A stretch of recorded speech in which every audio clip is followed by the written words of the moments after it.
Welcome to the Successful Nurse Coach podcast. On this podcast, Laura and Shelby, both board-certified nurse coaches, show you how to make as much money as you want in private practice as a nurse coach.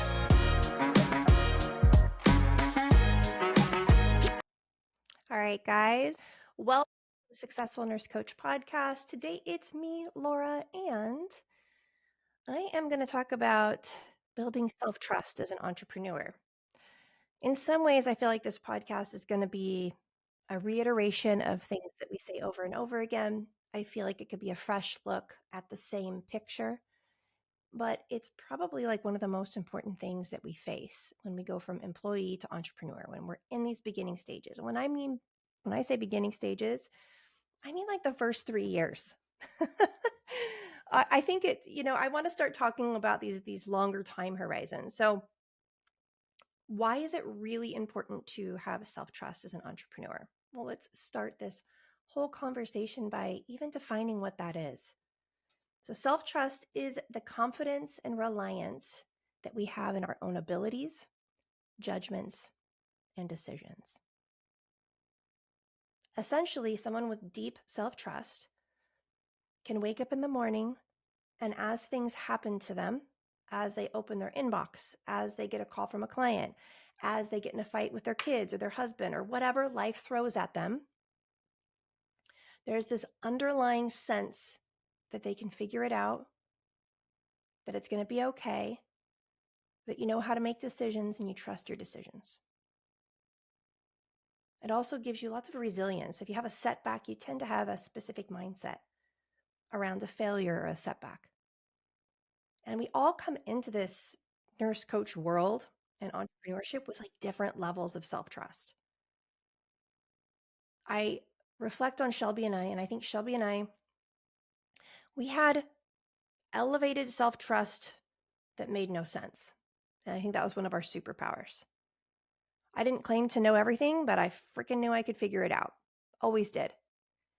And Shelby kind of was born with that too. And we see this with our mentees and with our clients, with our Make the Leapers, that some of you come in with no self-trust and some of you come in with higher self-trust. And so that's a real big difference in the way that you're going to approach your business. And so the goal for all of us is to elevate our self-trust. The more self-trust we have, the more risks we can take, the faster we make decisions, the more resilient that we are. And we're able to actually live our professional lives and our personal lives with quiet authenticity. We don't shy away from conflict. We can be honest. People with high self-trust, it's so different than self-confidence, in my opinion. They feel and look the same, but they're slightly different. Self-trust is like a groundedness. It is the opposite of dramatic. It doesn't mean that you can't have dramatic moments. It doesn't mean you can't have huge moments of self-doubt. It just means that your center, where you return to, you have some sense of groundedness. Now, I want to talk about when we're employees. So much of our self-trust is bound in by structures that's built into our time. So, for example, even having a time clock, when you know that at 7 a.m. you need to clock in to your place of employment 3 days a week, that's structure. There are consequences if you don't do that. So you don't need to facilitate that much self-trust because there's extrinsic motivators to get up and go to work, to get up and say and do what you say you're going to do. When we become entrepreneurs, there's no time clock.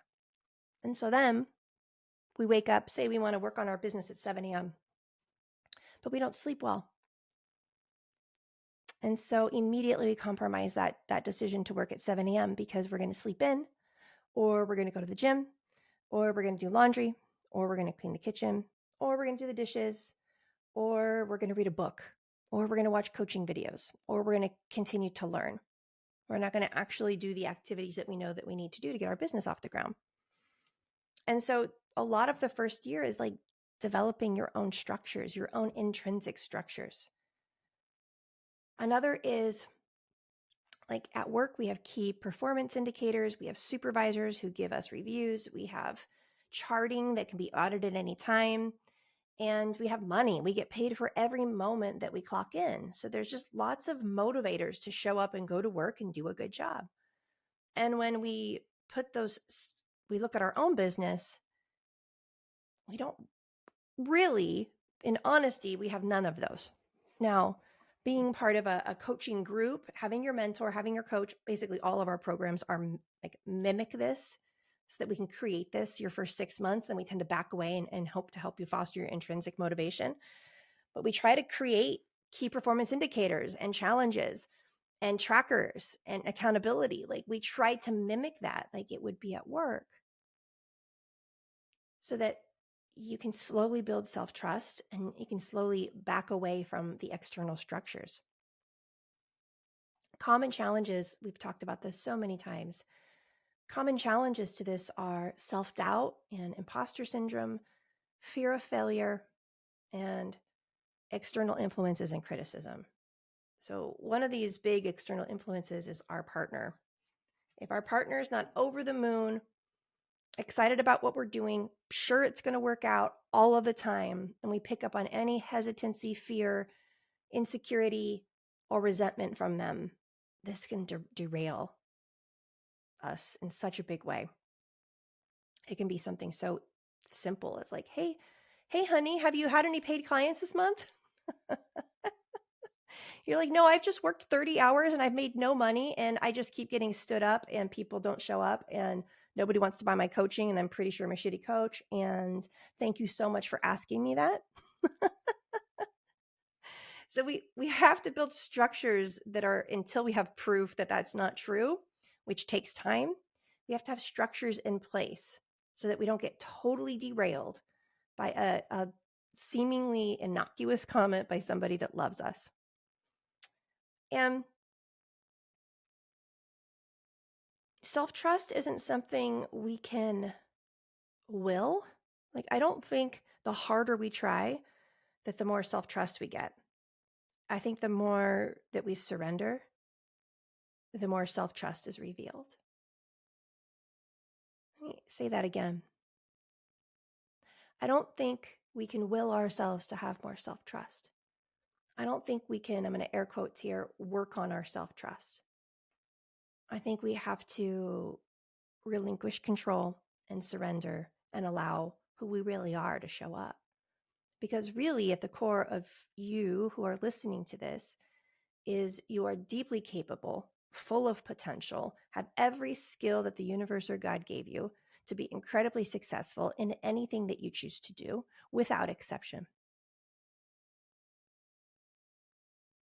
So if that's true, which I believe 1,000% is true for every human being that walks the planet, then all we really have to do is remember that.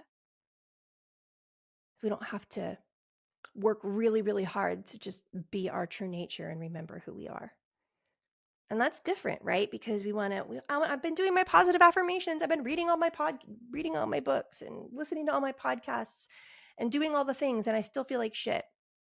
It's like, yeah, stop doing. Just allow who you really are just to come. There's something so powerful in that.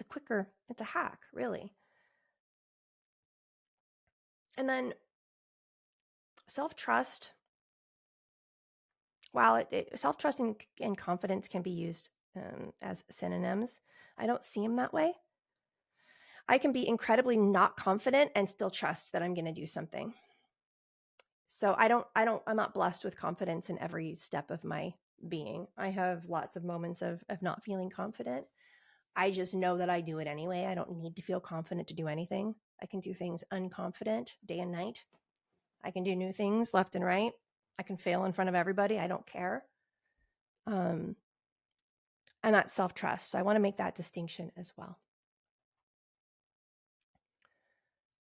So some of the practical strategies when you're first beginning to cultivate self-trust are to set realistic goals. Now, this is so nuanced because we ask you to dream big, shoot for the stars, say the big scary thing. That's your intention.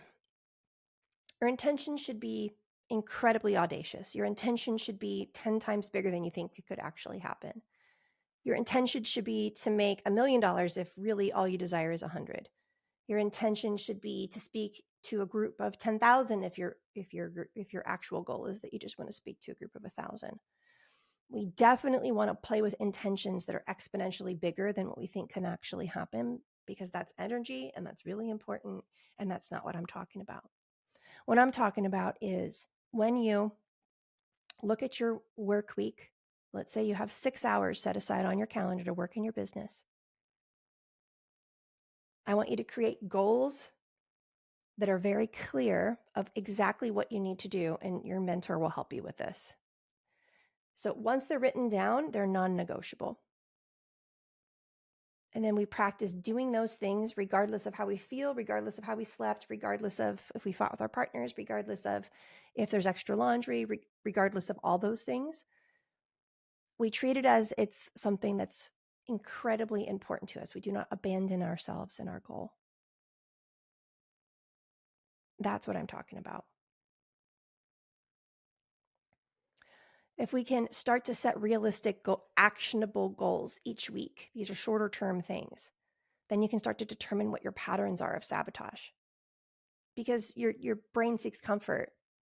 And for me, I have so many fabulous ways that my brain sabotages. Probably for me, the biggest sabotaging thought is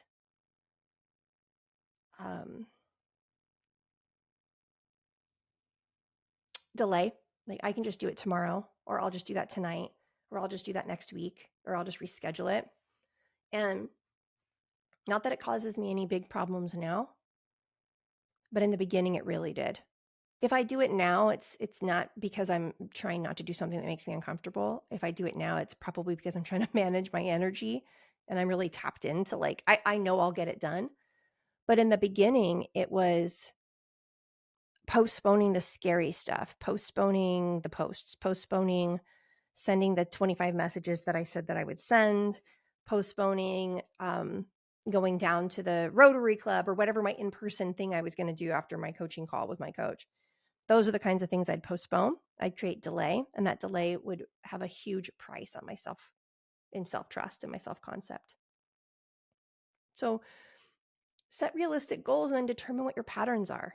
If you're not nailing them every week, then pivot, right? Because there has to be something you can count on, just like you can count on clocking in at 7 a.m. at work. There's got to be some things in your business that you do, rain or shine, want to or not want to, that don't have anything to do with motivation or inspiration or creativity or how you feel. And even if they're super like low bar, like 1 post per week or reaching out to 5 people per week, if that's the whole bar in your business, I guarantee you that if you can do that every single week, you will move the needle forward. And if you can't do that every single week, we need to adjust the goal and look at your patterns.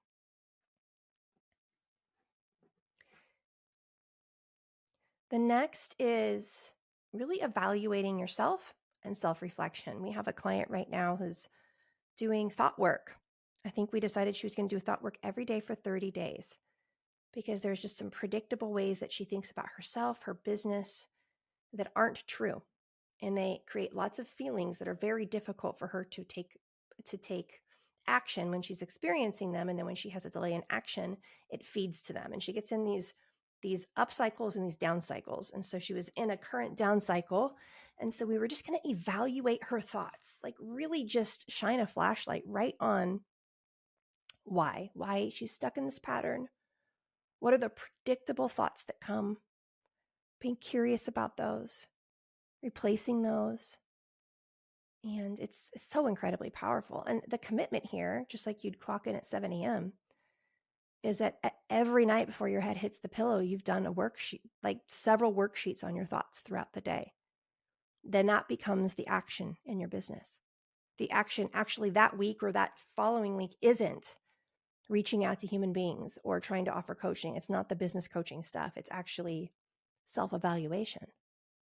Because if we can work with that pattern and shift that pattern, then we can raise the bar so much higher for the action that you're able to take each week.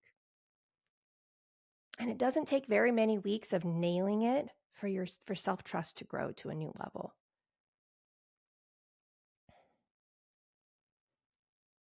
There are moments for me now where it's the most true moments that I have with myself and with my own self-concept and with my own self-trust, is that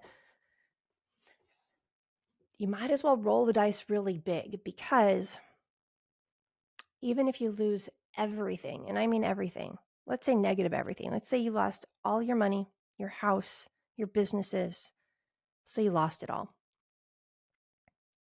I know that within a year I could figure it out and I'd have some other business that was making 6 figures. I just know that I have that skill set that I can do that. It would be so difficult and it would be not fun. And man, I don't prefer that. And I really hope I don't have to experience that. But if I do, I know it's for a reason and I will experience it and I can get through that. And that comes after many years of being an entrepreneur. And it comes from having lost everything several times in my life. We don't get that as employees. As employees, we outsource our well-being. We're always constantly thinking about our current job or the next job. This is not something you have to figure out your self-trust. You just don't need to do that. This is part of the reason why I love being an entrepreneur. I love the game that you have to play with yourself. It requires something high. It requires something higher of you than it normally would as an employee. Does that mean being an employee is bad? No. I just think nailing it as an entrepreneur is a journey that everybody should take, because it's a whole heck of a lot of fun.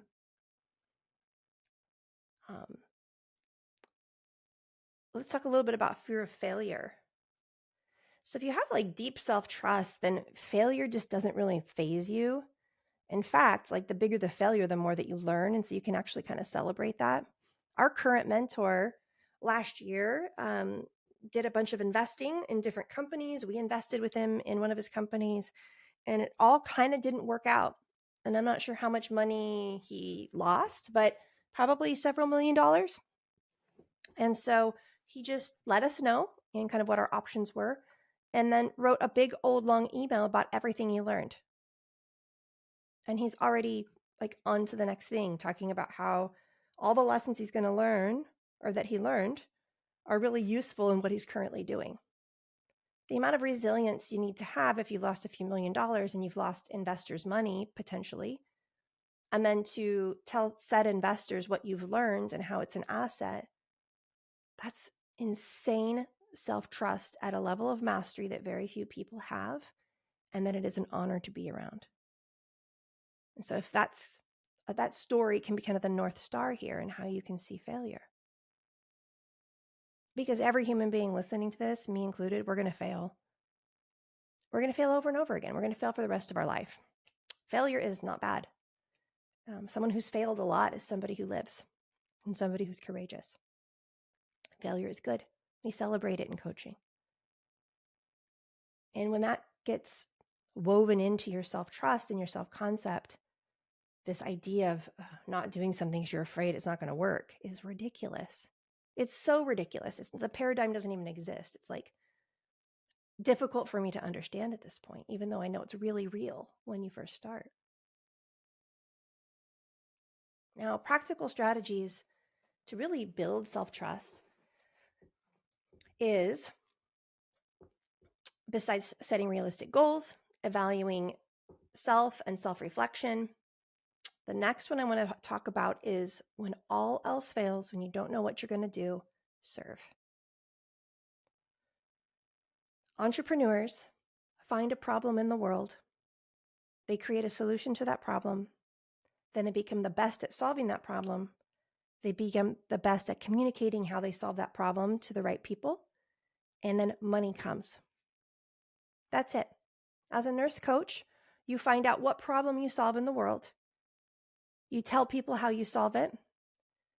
You serve and solve problems, and then your bank account gets bigger. And everything else is just par for the course. So for me, When things get really shaky, I just double down on serving, and I can serve my way through and out of whatever it is.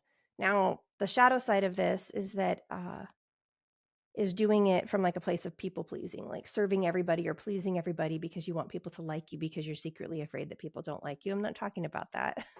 I'm talking about abandoning self, not thinking about self, focusing 100% on another human being in the form of coaching, serving them in a way that only I can in that moment of being totally present. And if I can string enough of those moments together, whatever it is that's ailing me or is wreaking havoc on my self-trust begins to fade. And that's like a superpower that you have built into your practice with the nature of our service. So if you're struggling like hell, you've had a string of 10 no's, you're just like, I'm going to give up on coaching. Nobody likes coaching. Do some pro bono coaching. And people say, well, people aren't even saying yes to that. Make them. Make them. Be direct. Everybody who's listening to this, if you've gone through certification, you got 6 people, 6, 7, 8 people to say yes. You can do that again. So I think that's a really practical, tangible strategy. The next is probably the most important. Obviously, I built my entire business around it. And that is creating the best community to surround yourself with. That means being in a group of peers of so many different places to get support to go along with a mentor or a coach. So having a mentor, of course, is so helpful. And then being part of a community of like-minded people who are going through similar experiences is one of the best ways to build self-trust. It's very difficult to become a successful entrepreneur in a vacuum. And I've never met a successful entrepreneur who's done it without a mentor, ever. I never have. It's that important. So I'm going to kind of go over these really quick again. Have a mentor, practical strategies. Have a mentor preferably with a large community that facilitates the community, that has an active community so that you feel connected to others, not just your mentor. Set realistic, actionable goals in your business while also simultaneously having big, hairy, audacious intentions for where you want things to go. Evaluating yourself and doing self-reflection regularly. And if you can't get out of the muck, serve. If you can focus on service first, money will follow, self-trust will follow. All right, guys, we're at 22 minutes. This is a short pep talky episode today. If you aren't already part of our Nurse Life Coach Academy Facebook group and you're a nurse who's looking into nurse coaching, come join us there. And if you are looking for business mentorship, we have so many awesome programs now and a community that is extraordinary to help you with your self-trust and help you with your self-concept. All right, guys, have a great rest of your day.